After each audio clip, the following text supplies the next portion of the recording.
Na dor da peleja a luz, no riso tem lágrima, no adeus da saudade a voz que promete que em breve vai regressar. Na dor que eu já sei de cor, tem fé que eu não sei rezar, há verbo que adjetiva sujeito imperfeito amar. Nos dias que o tempo leva, memórias que vão chegar, no avesso que não se mostra, segredos pra se levar. Nem toda reza é santa, nem todo escuro é breu, nem toda beleza encanta, nem tudo que tenho é meu. Nem todo amor nos ama, nem todo adeus sem Deus, nem tudo que é não nos nega, nem tudo que sou é meu. No chão do sertão tem mar que espera pra renascer, no olhar sertanejo a sede de chuva é grito que clama aos céus. Na dor que eu já sei de cor, na fé que não tem razão, nem vértice no horizonte, perfeita contradição. Nos dias que o tempo leva, memórias que vão chegar, no avesso que não se mostra, segredos pra se levar. Nem toda reza é santa, nem todo escuro é breu, nem toda beleza encanta, nem tudo que tenho é meu. Nem todo amor nos ama, nem todo adeus sem Deus, nem tudo que é não nos nega, nem tudo que sou é meu. Nem toda reza é santa, nem todo escuro é breu, nem toda beleza encanta, nem tudo que sou é meu. Nem todo amor nos ama, nem todo adeus sem Deus, nem tudo que é não nos nega, nem tudo que sou é meu. Nem tudo que sou é meu, nem tudo que sou é meu, nem tudo que sou é meu. Muito boa noite, mais um programa de direção espiritual, hoje improvisando, né? O Christian falou assim para mim, quase já começando o programa, faltavam uns 3 minutos, o pai não quer cantar uma música do disco novo? Aí eu comecei a soprar no ouvido dele aqui a música, e ele já se animou. E já que a música chama-se Perfeita Contradição, não é nenhum problema a gente errar, né, Christian? Ninguém conhece, a música é minha, foi eu que escrevi, eu posso cantar do jeito que eu quero, e você, como está tocando agora pela primeira vez, toca do jeito que você quer também, e assim fica. Depois você escuta a harmonia dela, você vai ter a oportunidade de conhecer melhor. Mas para mim é uma alegria muito grande poder, com essa surpresa de ter a oportunidade de cantar uma música que a gente nem tinha ensaiado, já que a vida é assim mesmo, né? De repente você tem que enfrentar o novo, e nem sempre nós estamos arregimentados para dar conta do novo. E eu gosto muito dessa música, eu a escrevi o ano passado, e no disco ela tem uma participação muito especial do Fagner, cantando comigo. Foi um momento muito especial da minha vida, quando eu tinha a oportunidade de visitar um pouco desses contrários da minha história, sabe? Identificar essa frase, que para mim é muito verdadeira: nem tudo que é não nos nega. Nem tudo aquilo que me diz não está me negando alguma coisa.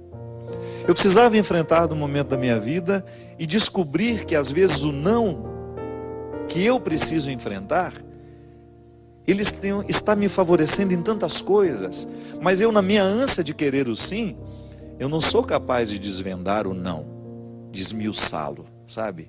De olhar pelos avessos dele. É assim.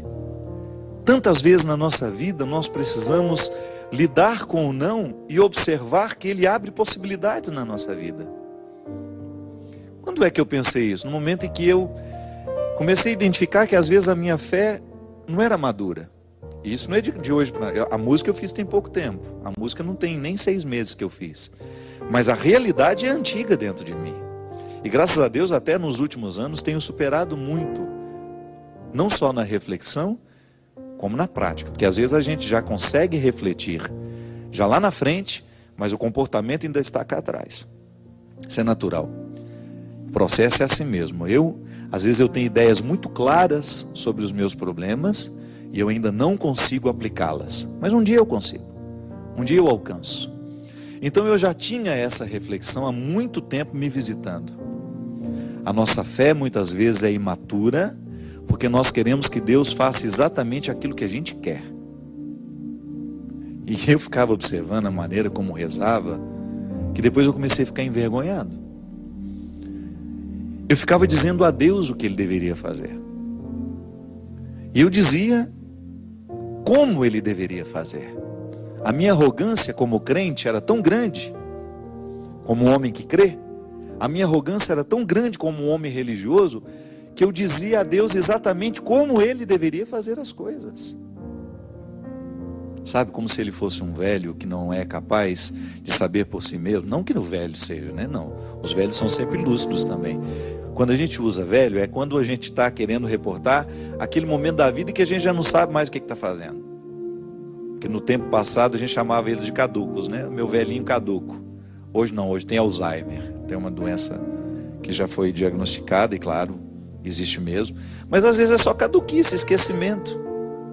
Às vezes a gente trata Deus assim, como se Ele fosse um velho sempre esquecido, que não se recorda ao final do dia aquilo que eu pedi de manhã. Então eu preciso ficar dizendo insistentemente para Ele o que Ele deve fazer na minha vida. Eu rezava assim durante muito tempo, rezei assim durante muito tempo, até o momento em que eu percebi que isso não era honesto, isso não era justo, isso não era maduro. Como é que eu posso ter a pretensão de ser um assessor de Deus? Eu ficar dizendo a Ele o que deve fazer na vida do Christian? Eu ficar ditando a Ele qual é a melhor maneira de resolver aquela situação? Então eu comecei a identificar que a minha oração ela é mais sincera, ela é mais verdadeira e mais eficaz à medida em que eu apresento a Deus a realidade que me aflige. E não peço absolutamente nada. Eu não direciono o que é que eu acho que Deus deve fazer. Eu só para Ele apresento: Senhor, o Senhor sabe o tanto que isso está me angustiando. O Senhor sabe o tanto que eu gostaria que isso acontecesse. Senhor, o Senhor sabe que eu gostaria muito que aquela minha amiga fosse curada. O Senhor sabe o tanto que eu ficaria feliz se aquela realidade se realizasse, se desfizesse. Agora, o encaminhamento disso, se a minha fé me coloca na necessidade de assessorar a Deus, dizendo a Ele tudo o que Ele deve fazer, é porque no fundo, eu compreendo Deus como alguém que não é capaz de compreender o que precisa ser feito. Como se Ele sofresse de uma demência e que precisasse do auxílio da minha intercessão, da minha inteligência, para que Ele pudesse agir. E eu fiquei muito incomodado em perceber que eu rezava assim. Isso há 10 anos atrás. A música nasceu tem pouco tempo, mas a compreensão já me acompanhava há muitos anos. Eu não posso entender a ação de Deus assim, porque isso nega tudo o que eu sei dele. Deus é amor, um amor que não muda, um amor que não vai ser, sabe, julgado por terra por qualquer pecado que eu tenha cometido. Mas por outro lado, eu preciso identificar Eu preciso entender que às vezes, na maneira como eu me relaciono com Ele, eu estou esquecido de que Ele é esse amor, de que Ele quer o meu bem, de que não há nada na minha vida que Ele não queira de maneira harmônica, organizado, bonito, ordenado. Mas às vezes eu tomei decisões, eu fiz escolhas que não favoreceram aquilo que Ele queria para mim. Então a oração que eu faço é para iluminar a minha natureza. A oração que nós fazemos não modifica em nada quem Deus é. Ou você acha que modifica? Você acha que o elogio que você faz a Ele, o louvor que você canta, o elogio, que o louvor é um elogio, você acha que esse elogio altera Deus? Agora, altera a minha maneira de olhar para Ele. Porque quanto mais eu o elogio, mais eu percebo a sua grandeza. A grandeza de Deus não depende dos elogios que nós fazemos a Ele. Só que às vezes, minha gente, nós somos tão arrogantes. E é uma arrogância velada, disfarçada. É uma arrogância que a gente leva tempo para reconhecer, é mesmo. Eu fico fazendo a minha oração de louvor achando que eu estou... que isso altera quem Deus é, que eu preciso ficar elogiando mesmo para Ele ser grande como Ele é. E eu preciso dizer publicamente a sua glória, a sua graça, para que Ele seja realmente grande e glorioso. Não. Agora, quando eu faço um elogio a Ele, eu ilumino a minha consciência para reconhecer a grandeza dEle. Isso é maduro. Ou quando eu faço um pedido a Deus, quando eu dou a Ele a liberdade de encaminhar a situação, sabe, eu estou quebrando dentro de mim as amarras que humanamente eu trago e que impedem que a graça, que o amor que Ele quer para mim se realize. Ou então, minha gente, eu me coloco de maneira tão imatura que eu não permito o percurso natural dos fatos. Eu quero que Deus interfira naquilo que Ele não pode interferir, não que Ele não possa, é porque Ele estaria interferindo na liberdade que Ele concedeu a cada um de nós. É como você rezar para que termine a fome no mundo. Essa oração, ela deveria lhe mobilizar para que você tivesse coragem de dividir o seu pão com quem tem fome. Não é para convencer Deus a ser bondoso e eliminar a fome do mundo. Quem erradica a fome do mundo não é Deus, somos nós. É uma responsabilidade humana. É muito imaturo da nossa parte pedir que Deus faça aquilo que não é papel dele. Ô Senhor, quebre a injustiça que está neste país agora, que nos envergonha. Essa corrupção que nos envergonha. Sim, envergonha a mim, envergonha você. E vai envergonhar mais, viu? Porque nós ainda não temos conhecimento nem de 10% da podridão que está por trás de tudo que está acontecendo no Brasil hoje. Deus pode entrar no Congresso Nacional e modificar alguma coisa? Pode, através dos que nós elegemos. Se eles forem suficientemente honestos e comprometidos com o voto que receberam, e se não estiverem lá procurando defender os próprios interesses, aí Deus age através daquela criatura. Sim. Aí sim. Como é que Deus vai arrancar a fome do mundo? Quando eu rezo pedindo que Deus acabe com a fome no mundo, eu estou dizendo a Ele: Senhor, quebra o meu egoísmo, para que eu tenha condições de ir multiplicar os pães, para que eu tenha coragem de fazer alguma coisa, de arregaçar as mangas e atuar na sociedade de maneira que eu seja a quebrar o poder da mentira, a quebrar o poder do roubo, a quebrar o poder da injustiça. A minha cidade, por exemplo, eu sou nascido em Formiga com muito orgulho, amo a minha terra, muito embora não tenha tanta oportunidade de estar lá, mas eu a levo comigo onde eu vou. A Santa Casa da minha cidade está falida, está fechando as portas. Você já parou para pensar quantas pessoas que precisam do atendimento público naquela Santa Casa? São 54 cidades na região de pessoas que precisam daquele atendimento público. Fico pensando nos funcionários que amam aquela instituição, das pessoas de bem que estiveram ali dentro tentando fazer alguma coisa, a classe médica, os enfermeiros, os atendentes, as secretárias, os secretários, o pessoal da limpeza. Todo mundo vê uma casa ter de fechar as portas porque ela está falida. Por que faliu? Vão apurar? Vão descobrir? Como é que Deus pode resgatar a Santa Casa de Misericórdia de Formiga? Com a nossa comunidade de vereadores, com o nosso prefeito, arregaçando as mangas e dizendo: este problema é nosso.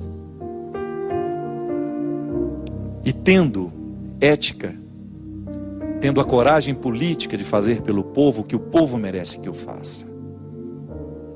Que procure o povo agora, os nossos vereadores formiguenses, que eu respeito tanto.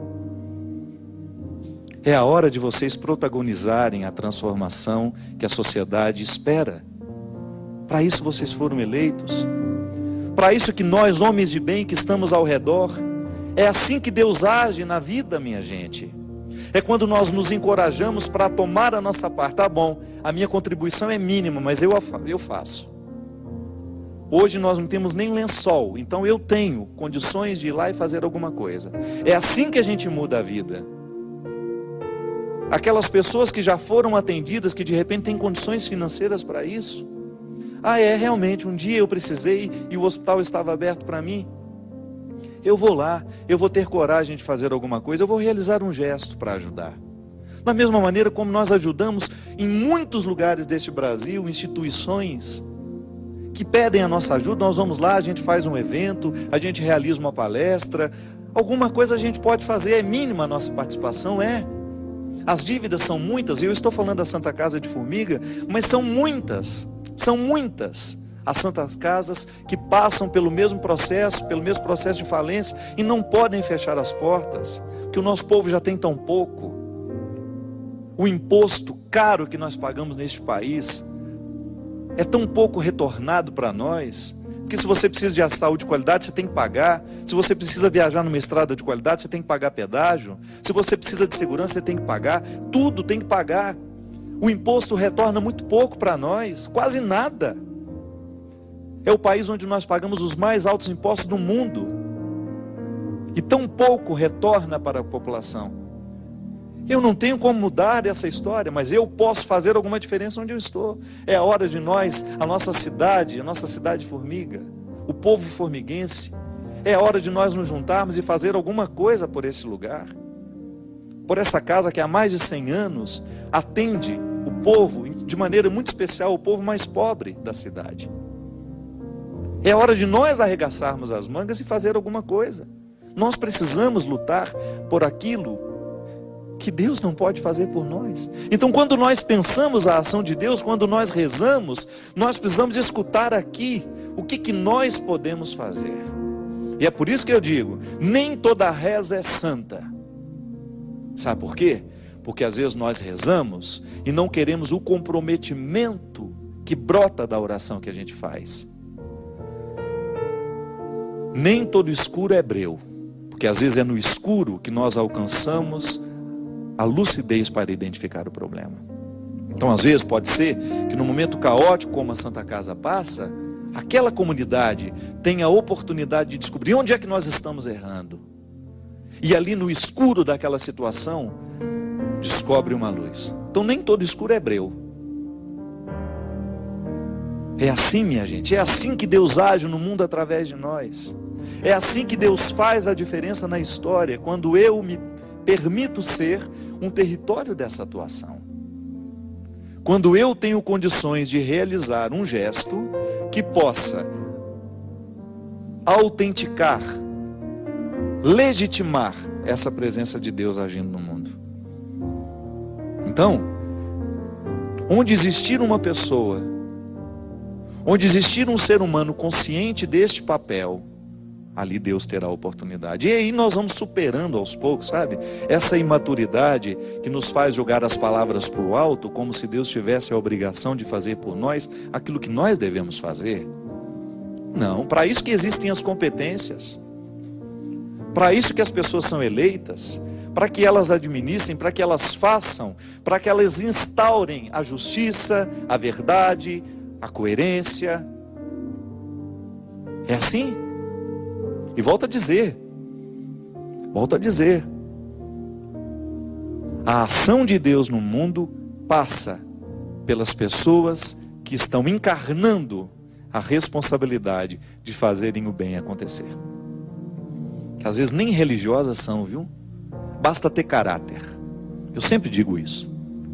Se um ser humano, ele é moldado do ponto de vista moral, ético, a partir de princípios sólidos, humanos, valores, nós estamos falando de valores, eu não estou falando de hipocrisia. Se vai à missa, se vai no culto, se faz isso, faz aquilo. Eu estou falando de coerência. Se eu estou eleito para administrar uma determinada realidade, eu tenho de ter coerência para fazer aquilo ser correto. Se eu sou o presidente deste país, eu não preciso acreditar em Deus. Eu preciso acreditar na responsabilidade que eu tenho de ser um promotor da verdade, da justiça, da honestidade. Isso é valor humano. Nós estamos carentes de valores humanos. Então, quando eu me transformo nesse instrumental de realização, eu me torno nesse lugar onde o mundo fica sendo melhor. Então, chega de hipocrisia. É buscar a parte que nos cabe.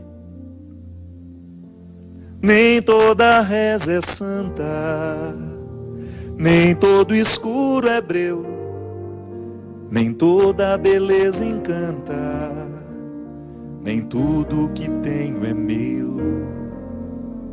Nem todo amor nos ama, nem todo adeus sem Deus, nem tudo que é não nos nega, nem tudo que sou é meu. E aí você vai identificando que às vezes existem algumas negativas da vida que são só para a gente aprender. É aquela velha história: eu pedi e Deus não me deu. Certo, mas olha aquilo que você pediu e vê se realmente você precisava daquilo que pediu. E veja se você fez a parte que lhe cabia na história para que o milagre acontecesse. Os milagres sempre serão possíveis, minha gente, quando existir uma comunidade lutando por aquele milagre. É igual aqui na Canção Nova. Quando eu vi aquele Pai das Misericórdias pronto, aquele santuário, eu pensei, meu Deus do céu. O trabalho que deu para construir aquilo. E aí eu lembrei dos anônimos e fiquei emocionado em olhar que cada parte daquela igreja tinha a fé de um anônimo, tinha a doação, o gesto concreto, sabe? De, olha, eu tenho pouco na vida, mas eu ajudo aqui com R$1. É assim que a gente faz as transformações acontecerem. É quando a gente se mobiliza para fazer a nossa parte. O mundo precisa de gente assim, que promove grandes milagres a partir de pequenas iniciativas. Porque também o contrário é verdadeiro. Grandes estragos acontecem em pequenas negligências. Às vezes um projeto grandioso dá errado, por quê? Porque houve pequenas negligências no dia a dia. Negligencio hoje aqui uma coisa, põe debaixo da gaveta, finjo que não vi, amanhã negligencio outra, e aquilo vai se avolumando, e daqui a pouco nós não temos mais condições, porque a negligência nossa de cada dia prejudicou, fragilizou o projeto maior. Por isso que sempre é honesto da nossa parte identificar onde é que nós estamos negligenciando. Porque da mesma maneira como pode falir um hospital, a nossa vida também vai falindo aos poucos. Você começa a observar que você está deixando de cuidar daquilo que é fundamental na sua estrutura humana, inclusive esse caráter que eu estou dizendo, que às vezes a gente fica criticando, a gente fala das desonestidades que afligem o país. Claro, isso é terrível, isso tem que ser cortado na raiz. Nós precisamos clamar para que essa corrupção seja lavada deste país. Nós não merecemos isso. Agora, eu preciso, com toda a honestidade que me cabe, identificar onde é que eu também posso ser corrupto, onde talvez eu esteja exercendo em pequenas medidas, essa corrupção que depois vai se juntando a outra. Aí sim, é hora de olhar para a maneira como você trata o seu funcionário, para o salário que você paga, para a honestidade que você tem com as horas extras que ele te faz, a sensibilidade de perceber se ele está ganhando o que ele realmente merece ganhar. É você ter coragem de mexer nos seus números para favorecer aqueles que cuidam de você. E você praticar esse socialismo que às vezes a gente quer, né? A palavra como está sendo usada, ela é ruim. Mas quando você vai nas origens do próprio Evangelho, quando Jesus nos propõe de que a gente precisa dividir um pouco mais, de que a gente precisa ser um pouco mais amoroso, mais misericordioso, aí sim, mexe nos nossos números isso. Mexe nas nossas convicções, na humanidade que você trata o outro, na maneira como você olha para o outro. Isso sim é justiça social. Então, às vezes, nós queremos a grande reforma das estruturas, mas nós não queremos mexer nas estruturas que nos dizem respeito. Aí, meu caro, por sabermos que estamos incoerentes nas pequenas causas, nós vamos ter muita dificuldade de acreditar nas causas maiores, nas transformações que serão possíveis a partir desses gestos que redirecionam as negligências, que corrigem essas negligências, para que a gente continue tendo condições de clamar por aquilo que é maior. Por quê? A gente teve coragem de mexer nos bastidores da nossa vida. Programa Direção Espiritual, obrigado você que liga, que participa conosco.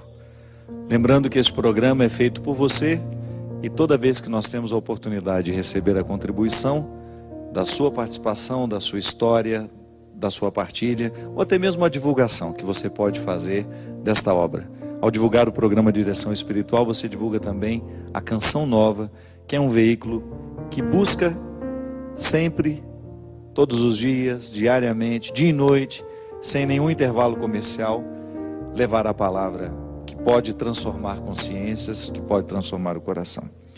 Lembrando que nós estamos muito necessitados. A Canção Nova, muito embora eu não seja da Canção Nova, mas estou aqui toda quarta-feira, me sinto parte dessa história. A Canção Nova está muito necessitada da sua ajuda. Inclusive, por uma questão de diminuir, né, de ter diminuído o número de funcionários, que a crise já chegou aqui também. Nós teremos na semana que vem um programa que eu deixei gravado, mas a gente não conseguiu gravar os programas deste período da minha viagem. Então eu peço desculpa a vocês, serão reprises justamente por causa dessa dificuldade que a Canção Nova está enfrentando. Então a maneira que você tem de contribuir, você já sabe como funciona aqui. O pouco com Deus é muito. Da mesma maneira como eu conclamo também toda a minha cidade formiga, volto a dizer, o prefeito municipal, os vereadores, os empresários, que a gente possa se unir em torno de uma solução para que a Santa Casa não feche as suas portas. Eu tenho certeza que o povo, neste momento de dificuldade, neste momento onde tudo parece tão escuro, eu tenho certeza que a boa vontade que habita aí no coração dessa administração da cidade, porque eu acredito sim, às vezes a gente pode até incorrer em erros, mas as pessoas não querem que isso aconteça. E de repente é o momento de nós descobrirmos o que a gente pode fazer. Eu vou viajar agora, vou ficar mais de 20 dias fora, mas quando eu voltar, quero entrar em contato com a minha cidade para ver o que eu também posso fazer. De repente a gente realizar um evento, alguma coisa, para a gente poder, ainda que seja levantar alimento, porque a Santa Casa, pelo que eu fiquei sabendo, está necessitada até das coisas mínimas. Então será um gesto que a gente também poderá realizar para ajudar os políticos da região, as pessoas que sabem como fazer a burocracia da doação, da ajuda, porque eu não sou político, eu não sei. Eu sei que já levei uma ajuda para a Santa Casa através de um político amigo meu lá, há uns 4 anos atrás. A gente conseguiu fazer uma doação para um momento que ela vivia uma dificuldade, mas eu confesso que eu desconheço a burocracia. Então é a hora de nós nos unirmos para a gente fazer com que esses recursos cheguem. E uma doação pequena que você faz, você que é daí da região, já vai poder ajudar este momento de sofrimento. Hoje nós cantamos a música do CD novo, que ainda não está na praça, mas está sendo lançado aqui. Um projeto que nós produzimos ao longo deste ano que passou, Deus no Esconderijo do Verso, um trabalho com 10 músicas da minha autoria, 4 regravações, e eu tive participações muito especiais neste trabalho, como da minha querida amiga Nana Caymmi, Alcione, Zeca Pagodinho, Fagner, Elba Ramalho, Nina Jô e Fafá de Belém. Um disco que tem uma linguagem muito bonita. Eu gosto demais deste trabalho. Sou suspeito para falar que eu sou o pai da criança, né? E começa hoje na Loja Sacra, www.lojasacra.com.br, uma promoção muito especial deste box que trazem os 3 livros: Tempo de Esperas, O Discípulo da Madrugada e Orfandades. Se você ligar e fazer o pedido, você vai receber o box autografado. Os autógrafos não são nos livros, tá bom? É nessa capa. Se você quiser presentear alguém, é uma promoção por tempo limitado. É o box com os 3 livros, se você quiser adquirir. Lembrando que todos os produtos da Canção Nova que você também adquire, você ajuda o projeto da M Almas. Eu tinha uma coisa para falar aqui agora. Tem que cumprimentar o Cristian. Já te cumprimentei, Cristian? No outro programa que nós gravamos, a menina reclamou, falou assim no Twitter: o senhor cumprimenta o Cristian, mas você não dá o microfone para ele falar? Melhor assim. Melhor não falar? Melhor. O Cristian é tímido, gente. Por isso que ele não fala muito. Você sabe que essa reflexão que abriu o nosso programa, tem um texto aqui que eu gosto muito. Eu até tinha preparado ele para o outro programa que nós gravamos anteriormente. Na verdade não tem nada a ver com esse tema, mas eu gostaria de fazer uma pontezinha, porque eu acho que ele estava associado ao tema do primeiro programa que eu acabei não usando. É uma passagem de São Paulo aos Coríntios, em que São Paulo salvaguarda, ele chama a atenção da necessidade que nós temos de cuidar do tesouro que é a fé. Ele diz assim: ora, trazemos este tesouro em vasos de barro, para que todos reconheçam que este poder extraordinário vem de Deus e não de nós. Somos afligidos de todos os lados, mas não vencidos pelas angústias, postos em apuros, mas não desesperançados, perseguidos, mas não desamparados, derrubados, mas não aniquilados. Por toda parte sempre levamos em nosso corpo o morrer de Jesus, para que também a vida de Jesus se manifeste em nossa existência mortal. Com efeito, nós que vivemos, somos sem cessar entregues à morte por causa de Jesus, a fim de que a vida de Jesus se manifeste em nossa carne mortal. Assim, a morte atua em nós, enquanto a vida atua em vós. Bonito demais esse texto. O tesouro que nós trazemos é em vaso de barro. Quando nós falamos aqui no início que a nossa fé, nem sempre nós temos uma fé madura para compreender essa parceria entre Deus e a humanidade, ou até mesmo para perceber que nesta parceria a primazia é sempre da graça divina. Santo Agostinho dizia que nós não somos capazes de realizar o bem sem que antes o bem nos tivesse sido dado, entregue. Então veja bem, o que eu faço porque Deus já fez em mim. Deus só pede aquilo que já nos deu. Olha como isso é interessante. Se Ele me pede que ame, é porque Ele já me deu amor anteriormente. Se Ele me pede que seja bom, é porque Ele já me deu a bondade anteriormente. É a corroboração dessa palavra. Eu não posso ser por mim mesmo. É sempre Deus que me abastece, é sempre Deus que me auxilia. E é por isso que eu preciso identificar, no dia a dia da minha vida, como é que eu posso viver essa parceria sem que eu tenha a pretensão de ser dele um assessor, sabe? De ficar dizendo a ele, porque o assessor é assim. Eu sei porque eu tenho assessor, no meu dia a dia eu sei como eles funcionam. Às vezes eu estou lá, pronto para receber fulano de tal, o assessor vem, o nome dele, tá, e eu já fiz que já sei há muito tempo. Não é verdade? Aí eu já vou Oi, senhor Christian, que bom recebê-lo. Mas não sou eu que sabia o nome do Christian, é o assessor que falou entre dentes ali para mim, para que eu tenha condições de cumprimentar o Christian quando ele chegar, já com as informações. Então são aquelas informações rápidas. Estou dentro da van e a menina já está falando: padre, o evento é tal, fulano de tal que vai nos receber, é o bispo tal, não sei o que, papapá, vai estar lá presente o padre, isso e aquilo, para que eu saiba quem são as pessoas. Às vezes nós queremos fazer a mesmíssima coisa com Deus. A gente acha que a gente é assessor dele, que nós vamos dizer a ele todas as novidades do mundo. É igual aquela reza que às vezes a gente vê por aí, né? Ô Senhor, olha para ele como ele está triste. Cura ele, Jesus. Não sei mais o que. Como se ele não tivesse condições de saber o que precisa ser feito. Como se o sábio da história fosse eu. Tá vendo, Senhor? Ela está muito chateada com a vida. Não, Jesus, realiza isso na vida dela. Gente, a nossa oração, ela não pode ter essa carga de arrogância, sabe por quê? Porque isso não nos amadurece. Senhor, nós apresentamos a pessoa, nós apresentamos a realidade dela, nós acreditamos no seu amor, nós acreditamos na sua bondade. Pronto. Isso, a gente fica mais humilde na reza, sabe?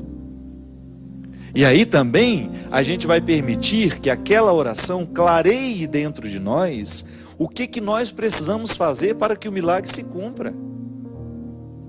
Porque é muito cômodo, né? Você acreditar num Deus Nestor, que está ali sempre ao seu dispor, pronto para fazer tudo aquilo que você pede, do jeito que você pede e na hora que você pede. E ai dele se não fizer do jeito que você pede, da hora que você pede. Não pode ser assim não. A nossa fé tem que nos dar a confiança de que Ele realiza aquilo que realmente precisa ser feito e que às vezes nem nós sabemos. Nós somos tão limitados que às vezes a gente acha que o que Deus precisa fazer é tirar esse negócio daqui e pôr aqui. E a gente fica com essa convicção, quando na verdade nós podemos estar muito equivocados. Não, Deus não tem que tirar esse negócio daqui, Ele tem só que arrastar para cá. E às vezes nós levamos um tempo para descobrir que aquilo que nós estávamos pedindo não era honesto. E depois Deus fez tudo do jeito como a gente não queria, e a gente percebe que realmente foi a melhor maneira de resolver aquela situação. É por isso que a fé deveria nos dar sempre a maturidade do silêncio, da entrega. Outro dia eu estava conversando isso com uma amiga minha, que estava muito aflita, numa situação que ela estava vivendo, e eu percebi essa aflição, pelo excesso de pedidos, pelo excesso de clamores. E é claro que eu respeitei. Eu não estou nela, eu não estou sentindo a dor que ela sente, eu não estou vivendo o desespero que ela vive. Mas se a minha opinião é pedida, eu não perco a oportunidade. Você não acha que você deveria se recolher mais, pedir menos? Você já pediu. Você conhece tão de perto a misericórdia de Deus, por que desconfiar dela agora? Porque se eu peço demais a mesma coisa, é como se eu estivesse demonstrando para mim, não é para Ele não, gente. A oração, nós precisamos dimensionar, é o que ela faz em nós. Se eu peço demais a mesma coisa, eu posso gerar dentro de mim uma descrença silenciosa. Ou então, uma crença de que Deus só atende quando a gente insiste. A insistência não é para modificar o que Ele pensa. A insistência deve ser, se ela existir, e aí a gente tem que mudar as palavras, tem que deixar de pedir para Ele, tem que pedir é para nós, é para que a nossa natureza esteja iluminada pelos nossos, para que a gente tenha condições de identificar o que em nós precisa ser transformado. Porque se eu insisto demais em pedir a Deus que faça isso, que faça aquilo, todo dia eu peço a mesma coisa, eu estou considerando que Ele não é capaz de guardar no coração dele o que eu já entreguei. Não, essa oração precisa evoluir. Eu não posso ficar nessa repetição que provoca dentro de mim essa crença de que Deus precisa de insistência para fazer as coisas. O que eu preciso é gerar em mim uma maturidade que dê a Deus a liberdade de olhar para Deus com a liberdade que Ele precisa para fazer as coisas. E ao mesmo tempo, eu ter condições de identificar qual é a minha parte nesse processo. Então eu rezo pela minha saúde, peço diariamente para que Deus qualifique a minha vida. Mas eu tenho consciência que isso não altera o que Deus quer para mim. Porque eu sei que na vontade de Deus não tem variações. Ele não vai amanhecer mais mal-humorado ou mais feliz comigo. Ele pode até, os meus erros podem até ferir o coração dele. Mas ele não muda o tanto que ele me ama. Ele não me ama menos ou me ama mais. Ele me ama, ponto final. E quem ama quer o bem. E Deus não é um homem que precisa ficar sofrendo repetições para fazer alguma coisa. Quem precisa de nós somos isso. Quem faz esse tipo de coisa somos nós, que somos humanos, marcados pelo limite. Então às vezes a gente faz uma leitura de Deus a partir da leitura que nós fazemos de nós. Então eu sou mesquinho, eu preciso que o Christian fique insistindo comigo para eu ser bonzinho com ele. Aí acho que Deus vai usar a mesma regra comigo. Não. O amor de Deus está sempre pronto para amar. Agora, quando eu rezo, quando eu faço uma oração, eu permito que este amor ilumine a minha natureza. Aí eu começo a prestar atenção àquilo que em mim precisa ser modificado para que aquilo que eu estou pedindo a Ele aconteça. Mas é um processo longo, minha gente, que nós vamos ter que administrar com calma, com paciência. É como eu estava dizendo, às vezes a compreensão que a gente tem hoje, a gente só vai conseguir colocar em prática daqui a um tempo. Ah, padre, então eu vou parar de pedir. Não, você não vai parar de rezar, você não vai parar de pedir. Você só vai amadurecer. Você não vai ficar com essa pretensão de que Deus faz o que você manda, que você é mais sábio do que Ele, que você sabe mais do que Ele. Você vai vencer essa arrogância que às vezes nós trazemos dentro de nós, que fica velada dentro de nós, de que nós temos o pleno conhecimento da realidade. Não temos, minha gente. O nosso conhecimento das situações é muito parcial. Então a gente, ficando mais humilde no momento que a gente reza, a gente amadurece na fé e a nossa oração começa a ser mais sincera, mais verdadeira, mais despojada, eu poderia dizer, né? A gente vai diminuir o número de palavras, a gente vai diminuir a insistência e vai começar a ficar prestando atenção um pouco mais naquilo que em nós ainda precisa ser modificado. Eu falo isso porque às vezes nós vivemos um cristianismo tão fútil, tão superficial. A intercessão é um dos aspectos que a gente precisa refletir diariamente. Pedi e vos será dado, sim, a palavra nos diz isso. Ela nos autoriza a pedir. Ela nos autoriza a solicitar a Deus. Mas entregou, confia. A confiança deveria ser a oração diária. Senhores, já está em suas mãos. E eu quero ter hoje a lucidez de perceber o que é que o Senhor quer da minha vida hoje. Essa oração é transformadora, minha gente. Porque você vai iluminar aquilo que na sua vida de fato é o terreno da transformação. Você vai ter condições de colocar sobre o território da sua história a luz certa, igual esse cenário aqui. Se a luz não estiver no lugar certo, fica uma porcaria. A luz tem que estar direcionada. E a oração é uma luz que direciona. Você pode observar que existem pontos do cenário que estão iluminados. Para que isso fique bom. Para que isso fique harmônico na imagem. Na nossa vida é a mesma coisa. Eu preciso a luz específica para aquele momento. Então a minha oração é o momento em que essa luz é colocada. E aí falta para nós a quietude na oração, falta a simplicidade, o despojamento e falta o silêncio. É impressionante como nós não sabemos fazer silêncio. Inclusive dentro dos templos. Eu fui fazer o casamento de um amigo meu na semana passada. E eu fiquei assustado de ver o barulho e a confusão dentro da igreja antes do casamento começar. Gente, com todo respeito, parecia um mercado de peixe. Sabe? Meu Deus do céu, eu entro dentro de uma igreja, ainda que seja para fazer uma visita. Eu viajo muito e sempre quem viaja comigo sabe disso. Se turisticamente, eu não vou entrar ali para outra coisa senão conhecer turisticamente uma igreja. Eu não vou ter tempo de rezar. Mas pelo amor de Deus, eu não posso entrar dentro de um território consagrado à oração como se estivesse entrando no estádio de futebol. Nós estamos abolindo o silêncio da nossa vida. Nós estamos perdendo o respeito que o silêncio nos traz. Aí, porque não temos mais essa disciplina, a gente está desaprendendo de rezar, a gente está desaprendendo de ficar diante de Deus. Toda vez que a gente está diante dele, a gente acha que a gente tem que falar o tempo todo, que a gente tem que falar tudo, o tempo todo.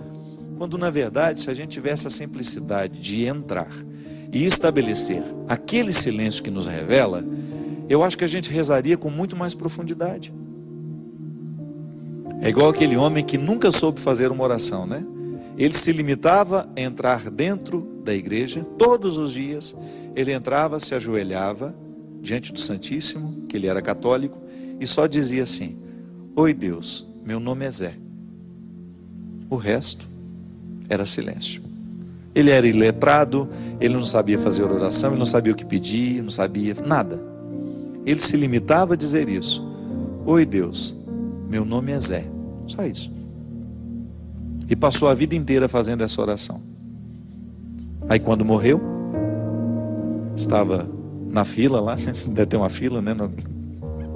Para fazer a triagem. Quem é você, quem é aquele, papapá. E diz que São Pedro é que faz isso, né? Fica lá sabendo quem é, a gente leva as carteirinhas do tanto que rezou, do tanto que fez, né? Da caridade que fez, da Santa Casa que eu ajudei, disso, daquilo, do Hospital do Câncer de Barretos que a gente ajuda, e todo mundo vai lá com a carteirinha das caridades que fez. Embora eu acho que Deus vai prestar atenção, né? Sobretudo nessa caridade, nessa justiça que a gente promoveu. Aí São Pedro perguntou: e você? Cadê a sua carteirinha, né, de tudo aquilo que você fez, das orações? Ele não tinha. Aí diz que de longe Jesus: ô Zé, vem cá. Chamou o Zé. O Zé passou na frente de todo mundo. Aí São Pedro deve ter ficado: o que é isso, Senhor? Passando de cima da minha autoridade. Zé, aí Jesus se limitou a dizer: não, deixa entrar o Zé, ele é meu amigo. Ponto. Ponto final. A oração que salvou o Zé foi só essa. Porque certamente o tempo em que ele ficava em silêncio, Deus tinha a oportunidade de falar com ele. Ali a reza era santa. Por quê? Porque se estabelecia uma conexão íntima entre Deus e aquele coração. Às vezes nós falamos, minha gente, muito mais para saciar a necessidade de dizer: hoje eu rezei. Porque nós queremos contabilizar o tanto que rezou, o tanto que fez isso, o tanto que fez aquilo. Quando na verdade Deus não está preocupado com esses números. Às vezes Deus só quer ouvir o nosso nome. Só isso. Porque dizer o nome é tão revelador. Oi Senhor, meu nome é tal. Só isso. O resto é silêncio. Silêncio que tenha o poder de provocar na alma do silenciado a escuta daquele que fala de maneira muito especial quando esse silêncio se estabelece. Muito obrigado pela sua participação, pela sua audiência. Sinto-me sempre muito honrado em ter a oportunidade de estar aqui. Que Deus derrame sobre nós, sobre o nosso coração, a bênção e a proteção do céu. Ele que é Pai, Filho e Espírito Santo. Amém. Lembrei de um fato. Diz que tem uma senhora em Taubaté, Dona Pina, que está com Alzheimer, que já não lembra de mais ninguém.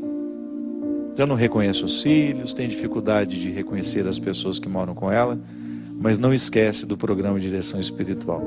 Diz que toda quarta-feira a Dona Pina fala: hoje é o dia do programa do Padre Fábio. E eu fico muito honrado, Dona Pina, de fazer parte da sua memória e de poder estar com a senhora neste momento da vida. Não se preocupe com os esquecimentos não, viu? Às vezes esquecer faz bem também. Que Deus abençoe a senhora. Um abraço muito carinhoso para a senhora e para os seus filhos que acabaram tendo um carinho por mim por causa disso. Muito obrigado.